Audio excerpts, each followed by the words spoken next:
today I'm going to do two things. One thing I'm going to do, I'm going to talk about what I mentioned at Connect 2 weeks ago when I said what we'll talk about today is what if you knew unconditionally that the very next activity, whatever it would be related to the business, that you would take on would be extremely successful, whatever it was. How would that change your approach and your anxiousness to get on that activity? We're going to talk about that because that is a reality that all of us have to face in our business. So it's not necessarily quote unquote related to the mortgage industry, but it is related to what you and I do every single day, and how do we use that to hopefully launch us to have a little bit more success. So we're going to talk about that. But the second thing, and actually going to be the first thing I want to find out, questions that you might have that have arrived in the last week or two. So does anybody have a question they'd like to just throw out there that has come up that you're wondering, why would they have done this, or why did they say this, or what? Anything at all? Okay, so then I'm going to bring something up that you probably saw if you read last week Friday's Finest, is that the conforming loan limit has jumped up to $625,000 effective January 1st, but virtually all lenders are already accepting loans where the conforming, well, they're just going to sell the conforming loan limit after January, but basically you can lock the loans right now. But think about it. A conforming loan at $625,000. Now I know that this ages me, and I said it in Friday's Finest, but when I got in the business, the conforming loan limit was $187,250.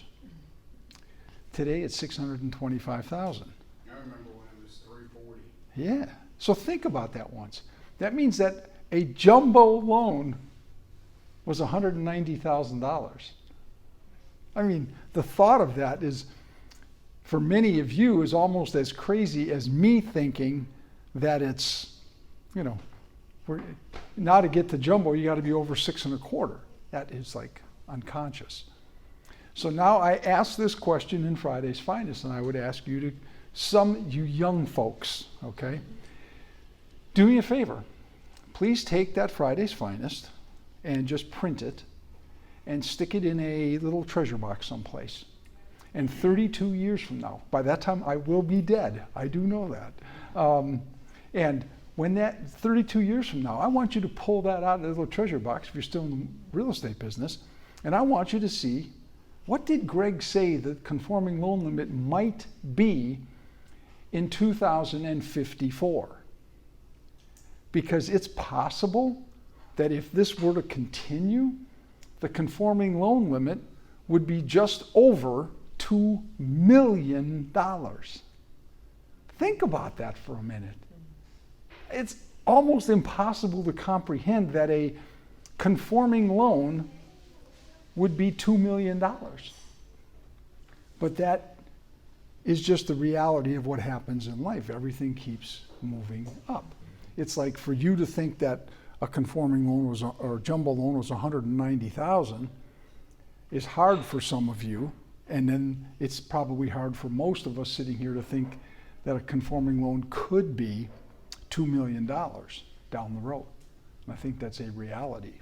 So bear that in mind. The good news is, man, there's going to be a whole bunch of people that last year we closed loans and they were stretching to get their payment or get their down payment at $548,250. Now it can go to 6.25, which that also means we're probably going to see loan limits go up for FHA, and the high balance VA loans will jump up over 6.25 at some point very quickly. So that's all good news for those of us that are selling in those categories, and believe it or not, we all are. So that's a good thing. Any questions before? Yes, Rip. What is the down payment still the same for conforming? Yeah, no changes. 5%, 10%, 15%, whatever. And if it's a first-time home buyer, 3%. Can somebody define what a first-time home buyer is for me? Not within. What's that? Not within the past 10 years or something like Okay, that. not in the last 5 or 10 years. Somebody else? Anybody? 24 months. What's that? Not the last 24 months. The last 24 months. The real answer, a first-time home buyer, somebody that, number one, does not own property today, and number two, that has not owned property in the past 36 months. 36, 3 years. So I get a lot of questions from people about being a first-time home buyer, and I chuckle because that is the biggest marketing gimmick in the mortgage business.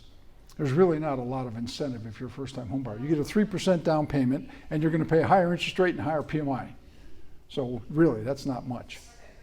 So let's go into the subject I really wanted to chat about today, and that is, as I said, what happens to you and I if the very next activity in our business that we were going to take on tomorrow, Tuesday, and unconditionally, absolutely, you and I knew that whatever that activity was, it was going to be incredibly successful, whatever it was. So my question is, how would that change? We're at a little bit after 11 o'clock. So how would that, knowing that this is going to happen tomorrow, that whatever that activity is tomorrow, it's going to be super successful. So here it is Monday just after 11 o'clock. How does that change our perspective between now and tomorrow morning? Your thoughts? You get more focused More focus. I agree. You're going to get more focused on what? on whatever that is. Whatever that is. Whatever you've chosen. Okay. What else? More confident. More confidence. Exactly. That what you're doing is going to work. What else? Chances are I'll be ready an hour before. I'm normally ready in the morning, ready to tackle the day. You're going to be ready. You're going to get up. You probably can't sleep because you're knowing it's going to work. You know it's going to work. And so you probably can't sleep because all you're thinking about is, I got to get started. I got to get started because it's going to work. What else? You're gonna take a bigger risk. What's that? You're gonna take a bigger risk. You'll probably take whatever the risk needs to be, you'll take it because you know it's going to be successful if it's related to that activity. You don't care. You're going to do it. What else? Anything? Well, I'm going to submit to you the following, that if we track our results today and over the course or in the past or over the course going forward, if we track our results so that we know exactly, if I do this activity, I get this result. If I do this activity, I get this result. If I do this activity, I'm going to get this result. If we track our results so that we have a history of what those results, what the outcome is for those results, you basically are going to have that feeling that exactly what I'm going to do tomorrow morning is going to work. And you think, Greg, that doesn't make any sense. But let me share with you some real life examples of how that applies. Now, I'm just going to use phone calls, for example. I'm not saying this is what some of you don't make call, I call it, dialing for dollars. Some of you don't do dialing for dollars. God bless you. You don't have to. Whatever the activity is, just apply this to it. All right? If you know without a shadow of doubt, because you keep records, if I make 20 phone calls, I contact this many people say they're going to do something, this many people actually do something, and I get a closing.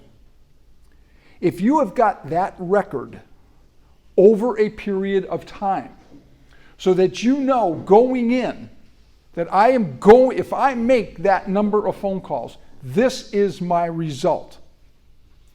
Trust me, you cannot wait to get on the phone. Somebody says, Greg, none of us want to get on the phone.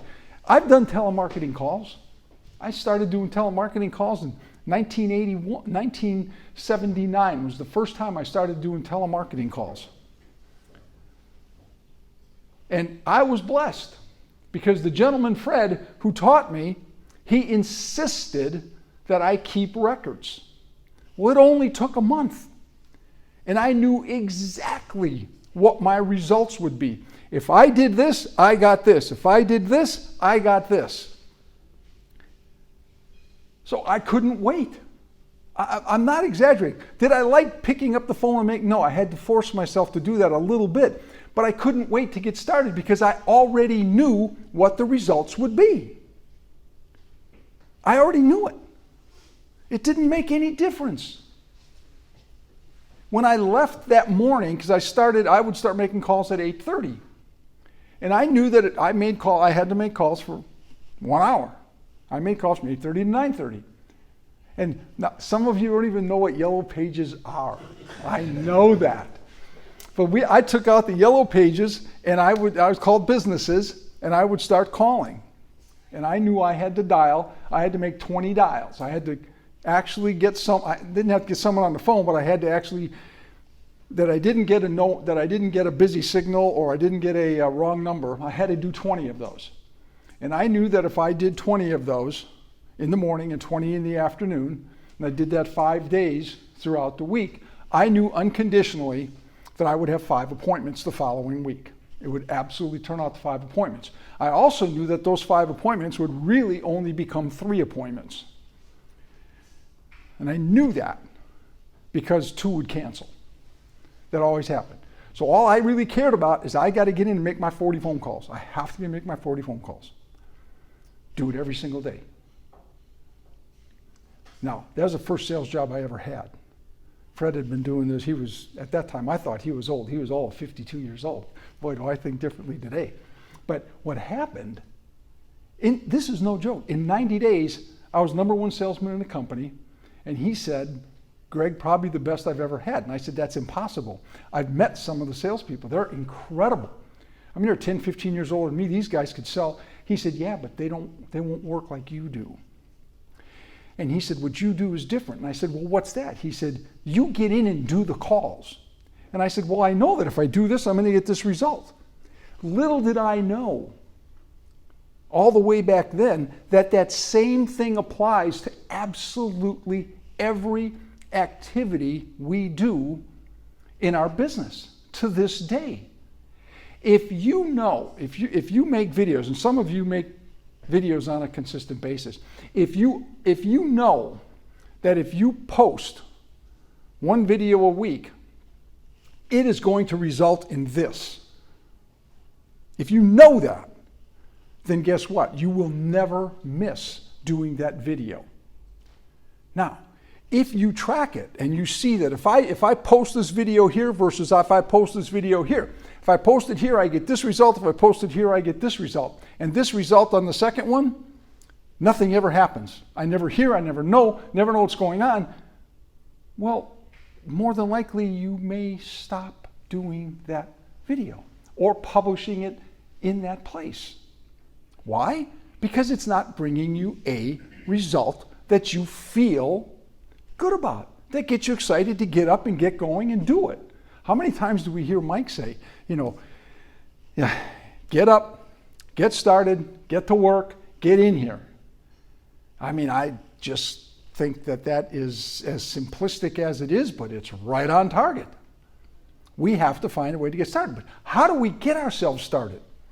That is so much for me. In all my years when I was teaching and raising loan officers, one of the things I used to say is get started. Get going. Get started. If you want to have a conference with me, hey, I'm in my office by 7 o'clock. I was for the last 30 years. Still am. But why? Because I know that the activities I am going to do at that time are going to produce this result, so I want to get it done. I don't mind doing it. How many times do you get up in the morning? Don't answer this. How many times answer it to yourself? You get up in the morning and you're kind of like, oh, man, another day. I got to go do this again. Or you get to your desk and you're like, all right, what should I do first? You ever feel that way? The reason why we get that is because we don't know what the result is going to be if we do this. But if we know the result, then we get anxious to get started and get it going. Because we know this is going to be the result. So whatever activities you and I need to do to grow our business, rather than just tell ourselves, I'm going to go and do that, begin tracking your and my results. What does it lead us to? What do we get out of it? You know, one of the very first activities that I do every single day is what I call, and some of you have heard me say this, I call it Love My Database. And I have 3 different databases. I've got my real estate database, my referral partners. I have my client database, my list of clients I've done mortgages for. And then I have my social network database. And every morning I spend time, most of that time is with my client database, sending out different things. Anniversary of their home, birthday cards, a handwritten note, maybe a phone call or text message or something. I do that every day. Well, I say every day, it's not true. I do it Tuesdays, Wednesdays, and Thursdays. I kind of reserve Monday and Friday if I fall behind during those other 3 days. But I do that every day. And somebody says, Greg, why do you do that? Because today, over 50% of my business comes from my database of past clients, people I've done a mortgage for. It's either doing one for them or somebody they've referred to me. So guess what? I can't wait to send them a birthday card or send them a birthday note. And I've also learned this. I am not letting some third-party marketing firm send birthday cards to Chris. It ain't going to happen. Why? Because you'll know it's not from me, it's from them. All I did is pay them. So I'm going to send you the birthday note, Chris. But when you get the birthday note, you're going to see the little email and you're going to say, oh, Greg knew it was me because he personalized it. Just something short and sweet. Why do I do that? You know, and sometimes my wife looks at me and says, I'm so glad you do it, but you are unbelievable. You spend so much time doing this. There are some days I have as many as 20 or 25 of those to do because I do have a very large client base. But I do them because I know it'll touch you. And I also know that for every 5 that I send, I get 1.5 to 2 responses back. What other activity do you and I do that we send out where you get a 30% or better response? We just don't. But I found this one and it works. And it's personal. Now, I'm not saying that to pat me in the back. I am saying it because of what the message is this morning. If you know it's going to work, we're going to go into tomorrow, like Selena said, with more confidence. We're not going to be able to sleep like Manuel said, because we're going to want to get going. Well, the only thing that you and I can do today, because we're not God, and we can't just sprinkle little fairy dust on us and have it all of a sudden work out. So what do? We create that experience for ourselves by setting up an opportunity and managing exactly what we do. We lay out our results. Say, Greg, well, I don't have those results. I haven't done it in the past. Don't worry about it. You're going to be in the business for a long, long time. So what you can do is you can start tracking it today. Every activity we do in the business, what is your result? Whatever that result is, note it and look for patterns, look for successes. If you have to make 100 phone calls to get one person on the phone, and that one person, after 10 of those, which is 1,000 phone calls, is going to lead me to this result, then I know I got to get those 100 phone calls in. Somebody said, but Greg, that takes too much time. How am I going to go about 1,000 phone calls to get one result? Well, then look at a different activity. Or sharpen up my skills. One of the things that I had to learn is that there's 2 ways to increase and better my results. One is to do more of whatever it is that drives that result, but sometimes that's not practical. The second thing is hone my skills on the activity so that I'm better at it, so that the results improve. It's the only two things that make a difference. If I do less of the activity, I get less of a result. If I do more of the activity, I get more of the result. Now I sprinkle on top of that better skills. I do better at that phone call.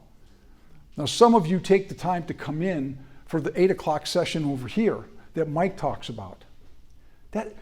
He may not say it in the same words, but that's what he's talking about.